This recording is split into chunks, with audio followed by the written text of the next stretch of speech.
Hey there, English learners. Welcome back to Easy English Class. I'm Marco. And I'm Erika. I'm here with my amazing co-host, Erika. How are you feeling today, Erika? Are you ready for another exciting English lesson? I'm absolutely fantastic, Marco. Thank you for asking. I'm always excited to teach English with you and help our wonderful viewers improve their language skills. Today's topic is going to be particularly helpful for everyone watching. That's great to hear. Before we dive into today's lesson, please remember to subscribe to Easy English Class and click that notification bell. If you're new to our channel, welcome aboard. We're here to make learning English fun and accessible for everyone. Absolutely. And if you find today's episode helpful, please give us a thumbs up and share it with your friends who are learning English. Your support means everything to us and helps us create more valuable content for learners like you.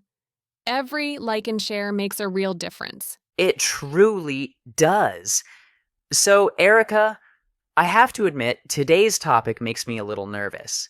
We're going to talk about phrasal verbs, and I've heard they can be quite challenging for English learners. Are they really as difficult as people say they are? Oh, Marco, I completely understand why you might feel that way. Many students think phrasal verbs sound scary and complicated, but I promise you they're much easier than they seem. In fact, we use phrasal verbs constantly in everyday English conversation without even realizing it. They're absolutely everywhere. Really? That's actually quite reassuring to hear. So, for our viewers who might not know, could you explain what exactly a phrasal verb is? I think it would be helpful to start with a clear definition. Of course. A phrasal verb is simply a combination of a regular verb and a small word, called a particle, usually a preposition or adverb. Think of them as a team working together to create a new meaning. For example, the verb look combines with after to make look after, which means something completely different from just look. Ah, I see. So it's like two words joining forces to create a special meaning. That actually sounds quite logical when you explain it that way. Could we start with a really simple example that everyone can understand and use immediately? Absolutely. Let's imagine you're visiting my house. You knock on my door, and I open it with a big smile. What would I say to welcome you inside? I'd say, "Hi, Marco. Please come in." That's our first phrasal verb. Come in simply means to enter a place. Oh, wow. Come in. That's so natural and common. I use that phrase all the time without even thinking about it. You're right. It's much less intimidating when you put it in a real context like that. So when a shop owner opens their store, they might put a sign saying, "We're open. Come in." Exactly. You've got it perfectly. Now, once you're inside my house, I'd probably say, "You must be tired from your journey. Please sit down and make yourself comfortable." There's another phrasal verb. Sit down means to take a seat on a chair, sofa, or any surface. Sit down is another one I use constantly. It's such a polite and common phrase. Teachers say it to students, hosts say it to guests, and I say it to myself when I'm exhausted after a long day. What would be the opposite of sit down? Great question. The opposite would be stand up, which means to rise to your feet from a sitting or lying position. For example, when the national anthem plays at a sports event, everyone will stand up as a sign of respect. Or when you've been working at your desk for hours, you might need to stand up and stretch your legs. Perfect. So we have sit down and stand up as opposites. I love how these phrasal verbs come in pairs like that. It makes them much easier to remember. Are there other examples of opposite pairs that we use frequently? Absolutely. Here's a common situation. Imagine I accidentally drop my phone on the floor. What would you do to help me? You'd reach down and pick up my phone, then hand it to me. Pick up means to lift something from a lower position using your hands. Ah, pick up. And I bet the opposite would be put down.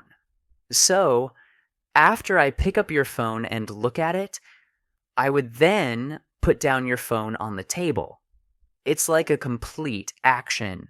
First, you pick something up, then you put it down somewhere safe. Exactly right. You're really getting the hang of this.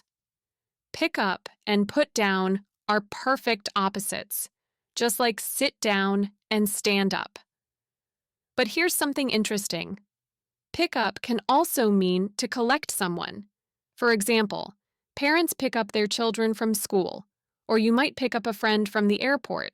Oh, that's fascinating. So, one phrasal verb can have multiple meanings depending on the context. That might seem confusing at first, but it actually makes sense. In both cases, you're getting something or someone, whether it's an object from the floor or a person from a location. You've understood that concept perfectly. Now let's talk about a really important phrasal verb that relates to caring and responsibility. Imagine I have a beautiful garden with delicate flowers, or maybe a pet cat. What do I need to do every day to keep them healthy and happy? Hmm. You need to take care of them. You'd water the flowers, feed the cat, give them attention. Oh, is there a phrasal verb for taking care of something or someone? Excellent thinking. Yes, the phrasal verb is look after, which means exactly what you described, to take care of someone or something. Parents look after their children, veterinarians look after animals, and gardeners look after plants. It's a very caring and responsible action. Look after. What a lovely phrase. It sounds so gentle and caring. I look after my elderly grandmother by visiting her every week and helping with her shopping. My neighbor looks after my plants when I travel. It's really about taking responsibility for someone or something's well being. That's beautiful, Marco. You've captured the true spirit of look after. Now let's talk about something that's very important for English learners. Sometimes studying gets difficult, and we feel frustrated or discouraged. What's the worst thing we could do when learning gets challenging? Oh no, we could quit. We could stop trying and abandon our studies completely. I imagine there's a phrasal verb for that, something that means to stop trying or to quit when things get tough. Exactly. The phrasal verb is give up, which means to stop trying or to quit something because it seems too difficult. But here's my important message for everyone watching. Never give up on learning English. Yes, it can be challenging sometimes, but with patience and practice, you will improve. Never give up. That's such an inspiring message for our viewers. I remember when I was learning to drive, I wanted to give up after my first few lessons because it seemed impossible. But my instructor encouraged me to keep practicing, and eventually I passed my test. Persistence really pays off. What a perfect example. That shows exactly why we shouldn't give up on our goals. Now, let's move to a fun situation. Shopping for clothes. Imagine you're in a clothing store and you see a beautiful jacket that catches your eye. What's the first thing you should do before buying it? Well, I'd need to see if it fits me properly. I'd take it to the changing room and put it on to check the size and see how it looks. Is there a specific phrasal verb for testing clothes before you buy them? Perfect. The phrasal verb is try on, which means to put on a piece of clothing to see if it fits and looks good before purchasing it. You try on shirts, pants, shoes, hats, anything you want to wear. Smart shoppers always try on clothes before buying them to avoid disappointment later. Try on is such a practical phrasal verb for shopping.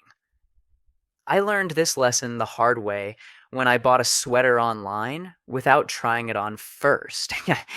It was way too small. Now I always try on clothes in the store or at least check the return policy for online purchases. That's a wise shopping strategy. Online shopping has definitely made try on more complicated, hasn't it? Now, Marco, let's review all the phrasal verbs we've learned today. I think our viewers will be amazed at how much they've absorbed in just one conversation. Absolutely. Let's start from the beginning. First, when someone visits your home, you welcome them by saying, "Come in," which means to enter a place. Then, to be polite, you invite them to sit down, which means to take a seat and get comfortable. Excellent. And when it's time to leave the table, or when you need to get something, you stand up, which means to rise to your feet. If you drop something on the floor, you pick up the item, which means to lift it with your hands from a lower position. Right. And after picking something up, you usually put down the object somewhere safe, like on a table or shelf. When you have pets, plants, or family members, you look after them, which means to take care of their needs and well-being. Perfect. When things get difficult or frustrating, it's important not to give up, which means to quit or stop trying. Instead, we should persevere and keep working toward our goals.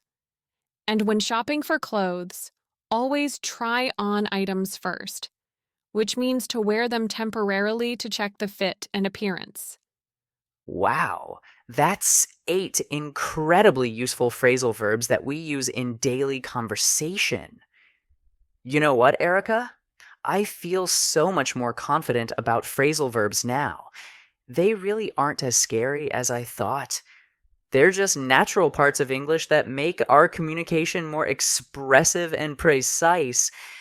I'm so happy to hear that, Marco. That's exactly the attitude I want our viewers to have. Phrasal verbs aren't mysterious or complicated. They're simply tools that help us express ourselves more naturally and fluently. The key is learning them in context with real examples, just like we did today. Absolutely. Learning them through stories and situations makes them stick in your memory so much better than just memorizing lists. When I think of come in, I can picture someone opening a door. When I think of look after, I imagine someone caring for a pet or plant. That's exactly the right approach. Visual and emotional connections make vocabulary much more memorable. I encourage everyone watching to practice using these phrasal verbs in their own sentences and situations. The more you use them, the more natural they'll become. That's fantastic advice. And here's something our viewers might find encouraging. They probably already know more phrasal verbs than they realize. Once you start paying attention, you'll notice them everywhere in English movies, songs, and conversations. So true. Phrasal verbs are like hidden treasures in English. Once you start looking for them, you'll find them everywhere. They make your English sound much more natural and native-like when you use them correctly. This has been such an enlightening conversation, Erica. I think our viewers have learned something really valuable today.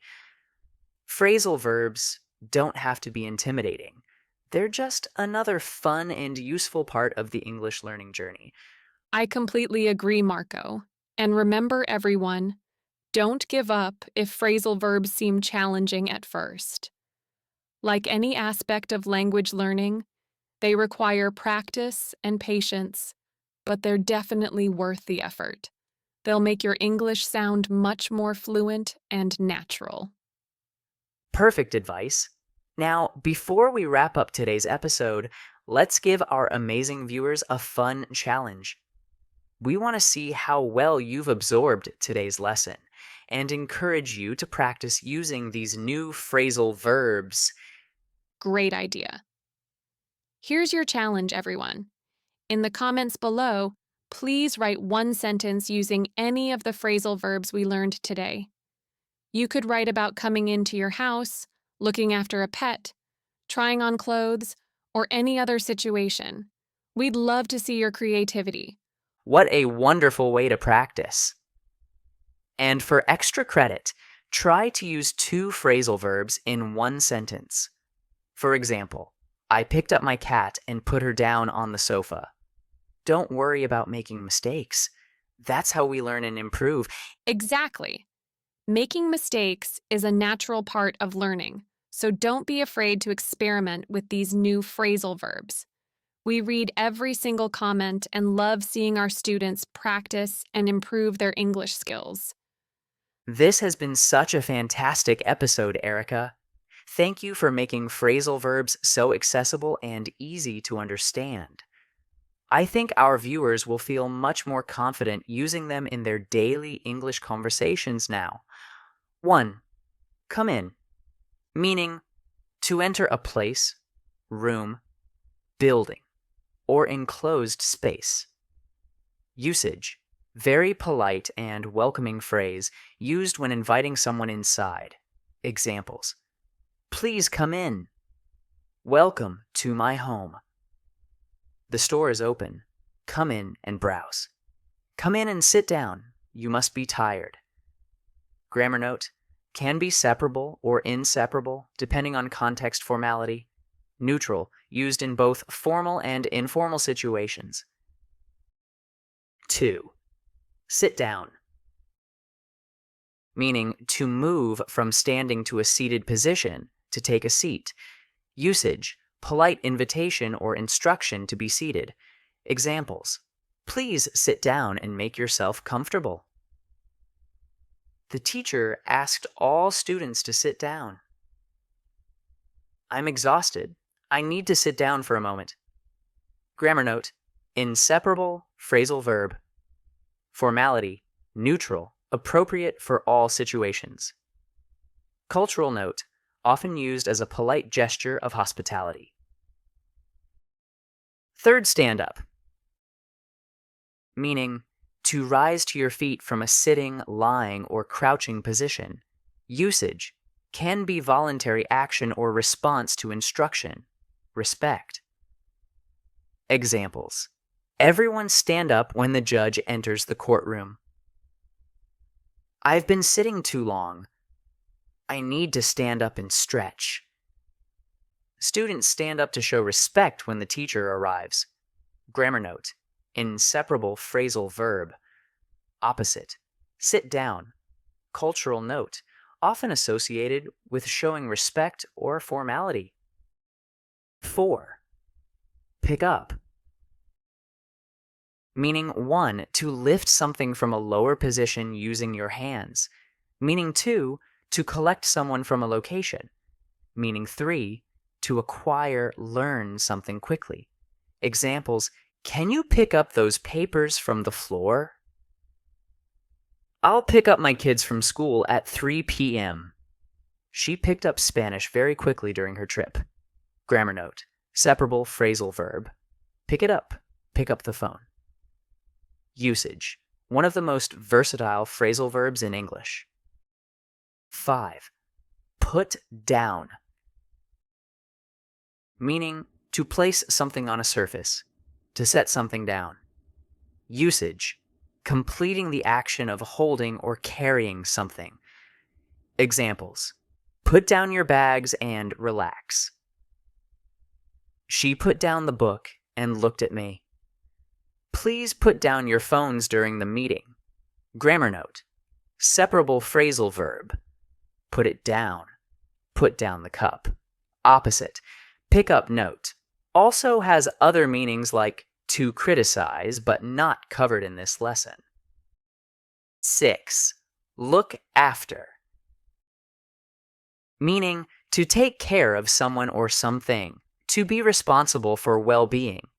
Usage implies ongoing care, responsibility, and attention. Examples. Grandparents often look after their grandchildren. I look after my neighbor's plants when she travels. Nurses look after patients in hospitals. Grammar note. Inseparable phrasal verb. Formality. Neutral but slightly more formal than take care of. Emotional tone. Caring. Responsible. Nurturing. 7. Give up. Meaning to stop trying. To quit. To surrender. To abandon an effort. Usage usually implies stopping due to difficulty or frustration. Examples. Don't give up on your dreams. I gave up smoking last year. Positive context. The puzzle was too hard, so I gave up. Negative context. Grammar note can be separable or inseparable depending on usage lesson message. Something to avoid when learning English. Emotional tone. Often negative, but can be positive when giving up bad habits. 8. Try on. Meaning to put on clothing temporarily to test fit, appearance, or comfort before purchasing. Usage. Essential for shopping, especially for clothes, shoes, accessories. Examples. I need to try on this dress before buying it. Always try on shoes. Sizes vary between brands. Can I try on this jacket in a larger size? Grammar note. Separable phrasal verb. Try it on. Try on the shirt. Context. Almost exclusively used in shopping, clothing contexts. Cultural note. Standard practice in most clothing stores worldwide. Additional phrasal verbs. Mentioned. 9. Make yourself comfortable. Meaning to get settled and relaxed in a place. Usage. Hospitable phrase inviting someone to relax. Example. Come in, sit down, and make yourself comfortable. 10. Keep practicing. Meaning to continue doing something repeatedly to improve usage. Encouragement for continuous effort. Example. Keep practicing your English, you'll improve. 11. Work toward. Meaning to make effort in the direction of a specific goal. Usage. Goal-oriented action phrase. Example. I'm working toward fluency in English. 12. Keep working. Meaning to continue making effort without stopping. Usage. Encouragement to maintain effort. Example. Keep working on your pronunciation. Learning. Tips. Opposite pairs, sit down, stand up, pick up, put down, are easier to remember. Context learning is more effective than memorizing lists. Visual connections help memory. Picture the action. Multiple meanings are common. Context determines meaning. Practice in real situations makes them natural. Grammar notes. Separable. You can put the object between the verb and particle, pick it up. Inseparable. The verb and particle must stay together. Look after them. Some phrasal verbs can be both depending on meaning and context. Thank you too, Marco. It's always a pleasure teaching with you. And thank you to everyone who joined us today for this episode of Easy English Class. Your dedication to learning English is truly inspiring. and we're honored to be part of your language learning journey. Absolutely. Before we say goodbye, please remember to subscribe to Easy English Class if you haven't already, and ring that notification bell so you never miss our weekly lessons. We're constantly creating new content to help you improve your English skills. And please share this video with friends, family members, or classmates who are also learning English. Sharing knowledge makes everyone stronger, and it helps us reach more people who can benefit from these lessons. Your support really does make a difference. We'll see you next week for another exciting English lesson. Until then, keep practicing these phrasal verbs. And remember, never give up on your English learning goals. You're doing amazing, and we believe in you. Take care, everyone, and thank you for being such wonderful students. Keep using those phrasal verbs in your daily conversations, and we'll see you soon for more easy English class adventures. Goodbye for now.